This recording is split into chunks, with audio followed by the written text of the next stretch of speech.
Matinding lungkot at panghihinayang ang nararamdaman ngayon ng mga fans matapos aminin ni Liza Soberano na halos 3 taon na pala silang hiwalay ni Enrique Hill. Sa matagal na panahon, akala ng publiko ay tahimik lang ang dalawa at mas piniling i-private ang kanilang relasyon, pero ikinagulat ng marami ang biglang revelasyon ni Liza.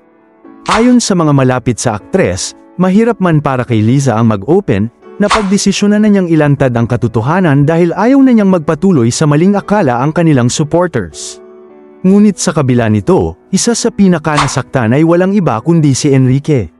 Sa mga kumakalat na balita at kwento ng mga malapit sa aktor, siya raw ang hiniwalayan ni Liza, isang bagay na napakasakit lalo na't ilang taon silang nagsama, nagplano ng future, at naging inspirasyon sa maraming fans ng kanilang tambalan.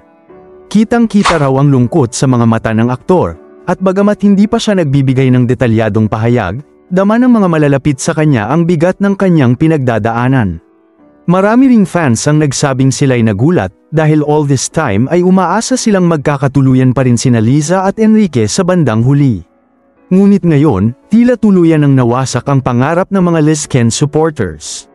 Gayunpaman, suportado pa rin ng fans ang dalawa, at marami ang umaasang makaka-move on din si Enrique at muling makakahanap ng saya. Habang si Liza naman ay patuloy na haharap sa bago niyang yugto sa career at personal na buhay.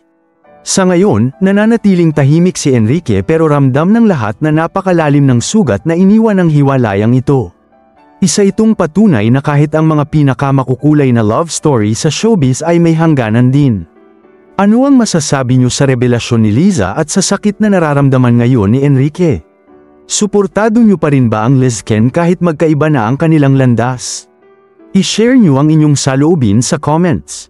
Maraming salamat sa panunood.